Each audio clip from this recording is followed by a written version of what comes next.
Hey everyone, ready to dive into something kind of unsettling, but super important at the same time. Always a good time for that. Today it's bird flu, Oh, yeah. specifically H5N1, Right. this strain that's been all over the news lately. Yeah, definitely been making the rounds. You sent me a ton of news reports I did. and scientific papers on it. Yeah, hoping to give you a good overview. And the thing is, it seems like this isn't just about birds anymore. You're right. Yeah. Yeah, we've been tracking H5N1 for a while now. Right. It's because it's been circulating in wild birds, but it's this recent jump to mammals that has everyone a little on edge. Okay. We're talking outbreaks in dairy cows. Dairy cows. Across 16 states Wow. in the U.S. That's Say it. not what you expect when you think bird flu. Not at all. So, yeah. I mean, most people, when they think of bird flu, I think they think Instead. of birds. Yeah. Exactly. Or they reckoned. Birds. Right. So why are scientists so concerned about it spreading to mammals?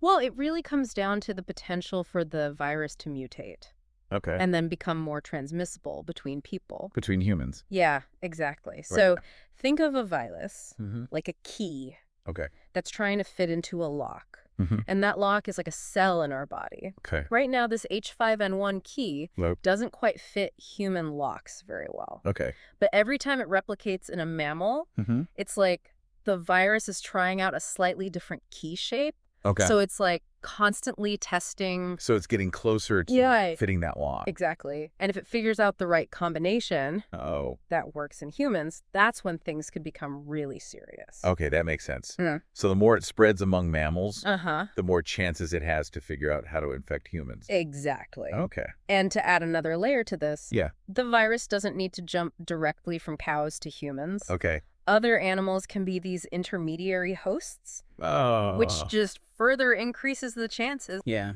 Of mutations that could be a threat to us. Okay, that's a little unnerving. Yeah. Yeah. So speaking of human cases, Yeah.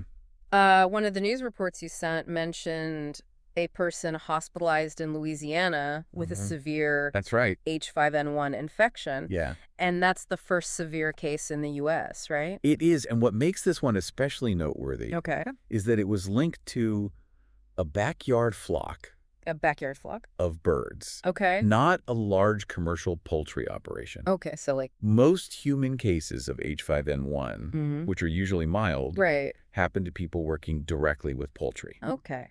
So this case suggests that the virus might be finding new ways to reach us. Okay, so not just like avoiding Right. sick birds at the supermarket, Exactly. but also being aware of potential exposure Yes. in our own backyards. Exactly. It highlights how important it is to be cautious, Yeah. even in low-risk settings. Okay, I'm definitely seeing why this is a big deal. And it's not just happening in the U.S. Yeah. There was another article you sent about a teenager in Canada Yes. who was hospitalized with the same variant. And it might have been from contact with wild birds. Potentially, yeah. No. This really just emphasizes that this isn't an isolated incident. We're seeing the virus spread in new ways, and it's impacting people beyond just those that work directly with poultry. Yeah, this is all starting to feel like a domino effect. Yeah, I can feel that way. So how are authorities responding to this evolving situation? Yeah. One of the articles mentioned California declaring a state of emergency Right. because of bird flu in dairy cows, Yep.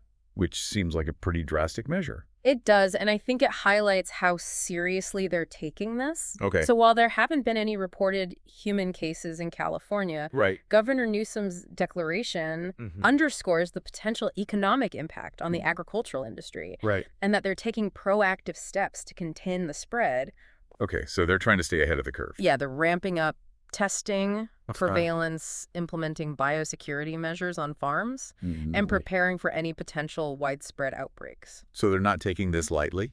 No, not at all. Makes sense, but it's still a little unnerving to hear. Yeah, and speaking of things that might make you a little uneasy, Oh, no. one of the scientific papers you sent was particularly intriguing. Okay. It suggests that raw milk from infected cows could be a way for the virus to spread to humans. Wait, I drink raw milk sometimes.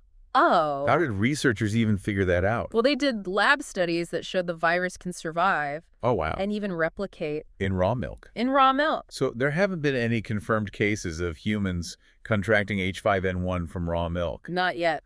But it's a potential pathway. It's something we need to be aware of. Yeah, especially with more and more people Especially drinking raw milk these days. Exactly. I'll admit, I never would have connected raw milk to bird flu. It's not the first thing you think of. It really highlights how interconnected everything is. Absolutely.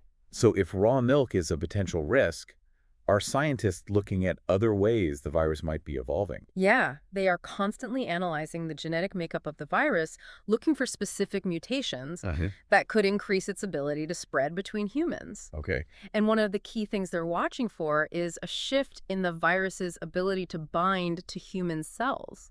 Can you explain that a little more? I'm not quite sure I follow. Sure, imagine the virus as having these little spikes on its surface. Okay. And those spikes are like keys that need to fit into specific locks on human cells in order to infect them. Okay. Right now, those spikes don't fit human cells very well, Got it. which is why human-to-human transmission is rare. Okay. But if the virus mutates Right. and those spikes change shape in a way that lets them latch onto human cells more effectively, that's when we could see a significant increase in transmission. Oh, okay. So it's like the virus is constantly trying to pick the lock That's a great analogy. to our cells, and scientists are trying to figure out if it's getting closer. Exactly. And it's a race against time. Oh, gosh. Because the more the virus spreads, the more opportunities it has to mutate and become potentially more dangerous. So what are some of the other mutations they're looking for?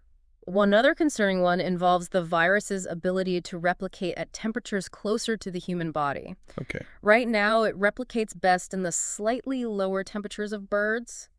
But even a small shift in this could make it easier for the virus to thrive in humans. This is getting a little intense. Yeah. It's starting to feel like something out of a sci-fi movie, It can feel that way. but I guess this is the reality we're facing. It is, and it really highlights the importance of scientific research and surveillance Right. in understanding and responding to these evolving threats. So what's the latest on the research front? Are scientists making any progress in terms of treatments or vaccines for H5N1? They're definitely making strides. So the CDC is actively monitoring the situation and has developed antiviral medications Okay. that can be used to treat severe cases of bird flu. So that's good news at least? It is, but these medications work best when given early on in the illness. Okay. They're also working on developing new vaccines specifically for this H5N1 variant. Okay, so while there's definitely cause for concern, it sounds like there are people working hard to stay ahead of this. Definitely. But I have to ask, with all these potential risks, should we be panicking right now? You know, panic is never the answer. Right. The important thing is to understand that the current risk to the public is low, Okay. but we can't be complacent. Right. The situation is always evolving, Yeah. and we need to stay informed and take the right precautions. Okay, so that's a good point. It's about being prepared, not panicked. Exactly. So let's talk about those precautions. Yeah. What can people do to protect themselves, especially if they are feeling a bit anxious about all of this? Well, one of the simplest but most effective things is hand hygiene. Hand hygiene. Yeah, washing your hands frequently with soap and water for at least 20 seconds, especially after being around animals or handling raw poultry. Okay. It's simple, but it makes a huge difference Yeah, for sure. in preventing the spread of germs. Right. And of course, if you're handling raw poultry, Yeah. make sure you cook it thoroughly to an internal temp of 165 degrees Fahrenheit. 165. That'll make sure any potential virus is killed off. Good point about food safety. Yeah, It's easy to get complacent in the kitchen sometimes. it is. This is a good reminder to be extra cautious, Definitely. especially with poultry. Yes, What about for those of us with backyard flocks? Any specific advice there? definitely. Okay. So avoid direct contact with your birds as much as possible, especially if they seem sick. Okay. Wear gloves and a mask when you're cleaning coops or handling feed, and wash your hands really well afterward. Okay. And keep your flock away from areas where wild birds might gather. Oh, okay. Like bird feeders Right. or open water sources. Makes sense. Yeah. Okay, those are all really practical steps people can take. Yeah. But I'm curious about the bigger picture here. Yeah. What are some of the broader implications of what's happening with bird flu right now? Yeah. It seems like this could have a ripple effect beyond just human health. Absolutely. Yeah. You're right. This situation really highlights the interconnectedness Yeah. of human, animal, and environmental health. Mm-hmm. What affects one can easily impact the other. It's like that web of life concept I've heard about. Exactly. Everything's connected. Everything is connected, and it's important to remember Yeah. that zoonotic diseases like bird flu Right. are emerging more frequently, Yeah, it seems like it. and that trend is likely to continue. Okay. And things like deforestation, climate change, and humans expanding into wildlife habitats Oh, yeah. are creating more opportunities for viruses to jump from animals to people. So it's like we're creating the perfect storm in a way. Yeah, Yeah. in some ways, that's a sobering thought. It feels like we're constantly hearing about new viruses and outbreaks these days. It does feel that way. Is there anything we can do to mitigate these risks on a larger scale? Yeah, there are definitely things we can do. One crucial step is investing in pandemic preparedness. Okay. This means strengthening healthcare systems, improving disease surveillance, Oh, and early warning systems. well, like being proactive rather than reactive. Exactly. And it seems like we've learned that lesson the hard way Yeah. in recent years. For sure. But it's not just about governments and organizations being prepared. Right. Individuals taking responsibility for their own health and the health of their communities is huge. Okay, so what can we do on an individual level? Well, staying informed, following public health recommendations, and just practicing good hygiene are all simple but effective ways to Yeah. contribute to a healthier future. That's a good point. Yeah. Sometimes it feels like there's not much we can do as individuals, Yeah, I know what you mean, but but it sounds like even small actions can make a difference. they absolutely can. Okay, good to know. And if this whole bird flu situation has taught us anything, Yeah. it's that knowledge is power. Yeah. The more we know about these emerging threats, the better equipped we are To deal with them. to make informed decisions and protect ourselves. So staying informed is key. Yes. But with so much information out there these days, I know, it right? can be hard to know what to trust. Absolutely. Are there any specific sources you recommend for reliable information on bird flu and other health concerns? Yeah, absolutely. So the CDC is a great resource for up-to-date info on bird flu. Okay. They have the latest case counts, risk assessments, prevention tips. I'll check that out. Yeah, the World Health Organization also provides valuable global health information. Okay. And don't forget about your local health department. Oh, right. They often have resources and guidance tailored to your specific area. That's a good point. Yeah. What about news coverage? I know it's important to stay informed, It is. but sometimes it feels like the media can be a bit alarmist. Yeah, you're right.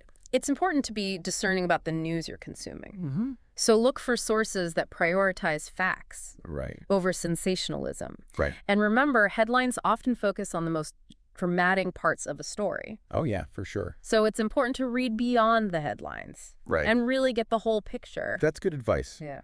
It's easy to get caught up in the fear-mongering, Yeah, it is. but it's important to stay level-headed and focus on the facts. Exactly. And if you're feeling overwhelmed or anxious, it's always a good idea to talk to a trusted healthcare professional. That's a good point. Yeah. Sometimes it helps to talk to someone Yes. who can put things into perspective. Absolutely. But speaking of perspective, Yeah. one thing that really struck me about this whole bird flu situation Yeah. is how much we rely on science Yes. to understand and address these challenges. It really is a testament to the power of scientific research. Yeah. Scientists are constantly monitoring the virus, studying how it behaves, working really hard to develop countermeasures. So they're like detectives almost. Kind of, yeah. Trying to track it down. Yeah, constantly trying to stay ahead of the curve.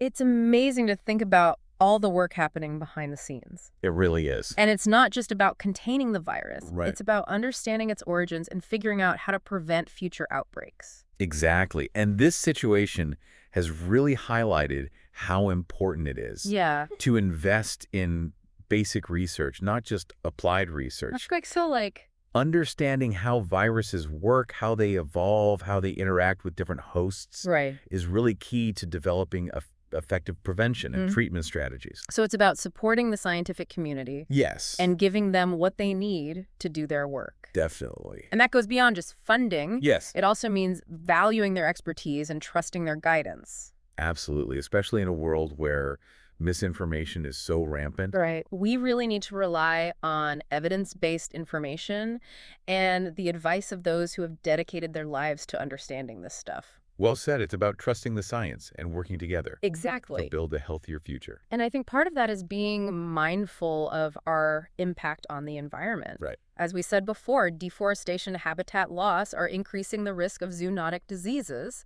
By Yeah. protecting the environment, we're also protecting ourselves. That's such a crucial point. It It is. really drives home the idea that human health Yeah. is totally connected to the health of the planet. It really is, and it's a reminder that our actions have consequences, Yeah. both for ourselves and for the generations to come. So taking care of the environment isn't just about saving the planet. Right. It's about saving ourselves, too. Exactly. It's a win-win. It really is. And it brings us back to that idea of interconnectedness. Right. Everything is connected, and our health is part of that.